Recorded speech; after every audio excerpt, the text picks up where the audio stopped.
Qual a sua maior travessura da infância? Bom, eu separei uma travessura da infância dentre todas as travessuras minhas, que eu era uma menina muito travessa. Quem me ajudou a escolher essa travessura foi minha irmã, porque foi uma das travessuras mais longas da minha história. É uma travessura que durou um ano, vou explicar como foi. Então, quando eu tinha 6 anos de idade, eu e minha família toda nos mudamos para Fortaleza. Então, a gente morava no interior da Paraíba, numa cidadezinha chamada Juazeirinho. E a gente se mudou para Fortaleza quando eu tinha 6 anos. E aí, como uma família típica do interior, a gente não tinha muita essa informação. E meu pai e minha mãe decidiram que a gente não iria andar de coletivo enquanto não ficasse maior. Rápido assim que a gente chegou lá, minha mãe e meu pai deu sorte de encontrar a vaga na escola e a gente começou a estudar no mesmo ano. Então, essa escola ficava a 3 paradas de ônibus da minha casa. E a gente caminhava muito para chegar lá. Aí teve um ano que eu fiquei estudando sozinha à tarde, minha irmã e meu irmão estudavam de manhã. Então, eles eram tranquilos, eles iam para a escola e eu ia sozinha à tarde. Um belo dia de chuva, a gente estava atrasado, estava chovendo, estava aquele caos assim. Quando eu estou saindo de casa,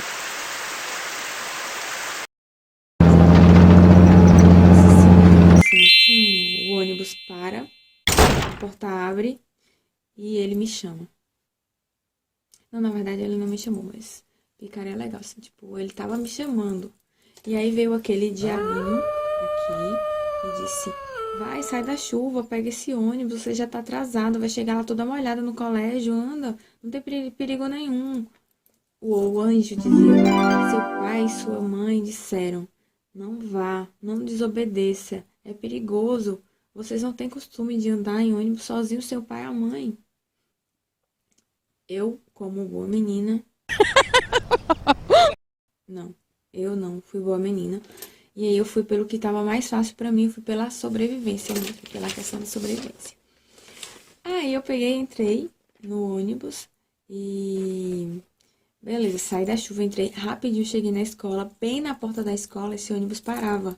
Então ele parou na porta da escola, eu desci, cheguei lá sorridente, alegre, que nem as meninas das minhas colegas chegavam tudo limpinho, tudo arrumadinho na escola, porque de coletivo eu caminhava na terra, caminhava, feito uma maluca no sol, pra no meio-dia, chegava parecendo uma louca na escola, e aí ficava lá parecendo uma maluca, eu já tava até acostumada com aquele aspecto. Aí, como o ser humano se acostuma às coisas mais fáceis da vida, todos os dias eu fazia a mesma rotina. Sem que ninguém soubesse, eu ia, pegava o ônibus, chegava na escola, tava livre, leve e solta. Só lembrando que, assim, eram 3 paradas de ônibus da minha casa para a escola e eu tinha 3 opções perigosas para ir para a escola sozinha. Uma era por um terreno baldio, descampado, que é mato aberto no meio. E aí, eu vi pela internet que ele tá assim até hoje. Aí, eu passava muito tempo sem ver civilização nem nada. Depois que passava, eu tinha que passar por uma cerca. Assim, que ele estava fechado, era um terreno fechado. Eu passava por uma cerca. Eu só não achava ele muito perigoso, porque como ele era muito aberto, se alguém se aproximasse de mim, dava tempo de correr alguma coisa. Nunca deixava ninguém perto, assim. Ou eu ia pela parte que tinha a ponte, que era mais distante. A parte que tinha uma ponte, os 2 lados a ponte era quebrada, então eu tinha que não tinha faixa, não tinha semáforo, e a ponte ainda era quebrada. Já tinham morrido 2 pessoas lá, que o vento jogou elas para baixo. E outra vez, ou então eu passava por baixo dessa ponte. Normalmente essa ponte não tinha água, mas tinha moradores sem teto de rua, que moravam embaixo, literalmente embaixo da ponte. Quando tinham famílias, meninos, crianças, mulheres, eu passava por lá, por baixo. Quando tinha só homem, eu não passava por baixo, não. Eu passava, esperava o melhor momento para me passar pela ponte, atravessar a ponte.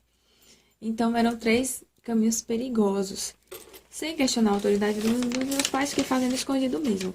Porém, o problema maior foi quando não ficou só nisso, né? Minhas colegas de escola começaram a me chamar para ir na casa delas e por que não? Tinha tanta vontade de conhecer a casa, os pais, a família das minhas colegas. E aí eu fui. A primeira vez deu tudo certo, a segunda vez deu tudo certo. Então, durante um ano, eu tive, assim, 4 problemas que foram marcantes. O resto deu tudo beleza. Um dos quatro problemas que foram marcantes, o primeiro foi que eu fui sozinha, eu fiquei de ir sozinha para casa da minha colega, eu me perdi, peguei o ônibus errado. Terrível.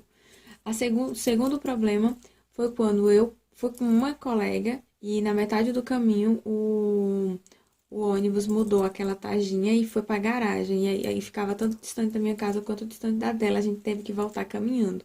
A gente caminhou por cantos assim que a gente nem imaginava. Não sabia se ia chegar em casa ou na casa dela.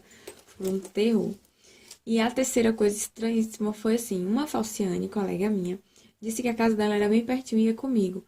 Isso assim, a gente sempre ia quando o professor faltava, a professora faltava, que era uma professora. Quando ela faltava, a gente ia ter que ficar lá até o horário mesmo, então aí a mãe me chamava e acabava indo. Por que não?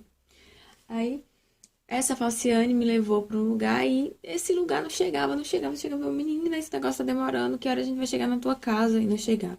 Quando eu descubro, eu estava saindo de Fortaleza, eu estava indo para o Gereissati, estava indo para outro lugar. Gente, eu fiquei apavorada. Quando eu chego lá, não é nada não. O problema maior de lá é que não tinha ônibus para voltar. Então, eu tinha saído de Fortaleza, estava em outra cidade e não achei transporte para voltar. Eu ia morrer. Minha mãe ia me matar.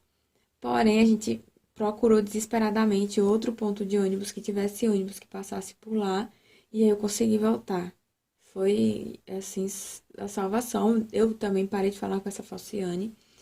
E aí, beleza. O que me fez mesmo parar de andar de ônibus sozinha, escondida dos meus pais, foi no belo dia que eu fui tranquilamente para a escola, estava muito feliz da vida. Quando de repente eu vou passar por baixo da borboleta e o cobrador diz: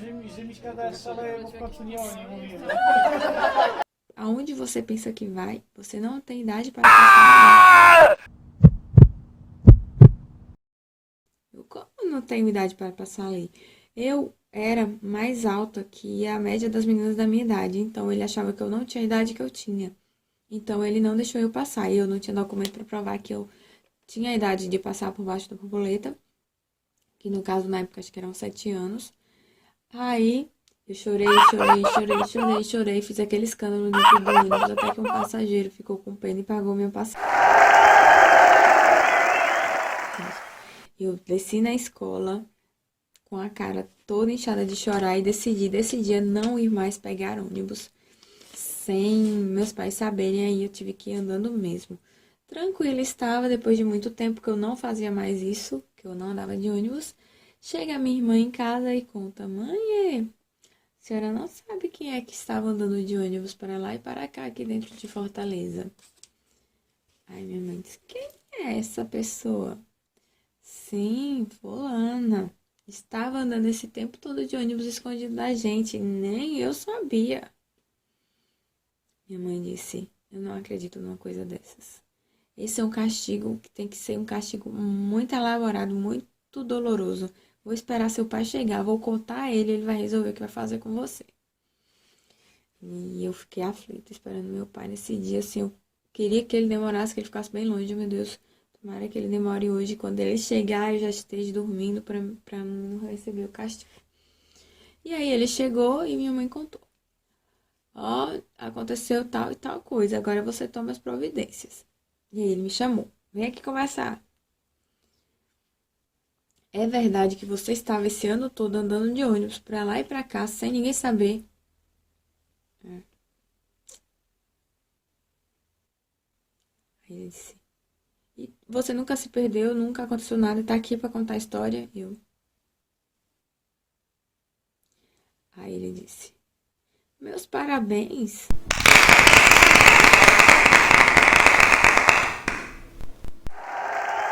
Quando eu era pequena, da sua idade, eu também fazia essas coisas por meu pai. Eu acredito que sua irmã mais velha nem conseguia fazer isso sem ter medo. E você andou o ano todo, tal, fez isso, fez aquilo. Então, quando eu precisar, já tem uma pessoa que vai poder fazer isso por mim, que vai poder me ajudar. Essa gente tem que ser assim mesmo, tem que ser pro mundo, tem que ter coragem, tal, não sei o que, não sei o que, não sei o que, não sei o que. E eu não acreditei que essa história ia ter esse desfecho. Chegando na escola, encontrei a Falciane e falei: ô, Falciane, você não acredita assim o que você fez de bom pra mim. Tirou, me deu um alívio, tirou aquele peso da minha consciência. Muito obrigada. Valeu, viu? Se eu soubesse que era assim, eu já tinha contado pra eles antes. Então, gente, essa foi minha história de verídica, totalmente verídica, de uma das maiores coisas que eu fiz na infância, assim, terríveis. Não façam isso em casa. Não desobedeçam seus pais. Tudo que eles falam é pro bem. É pro bem e eles sabem o que estão falando. Valeu.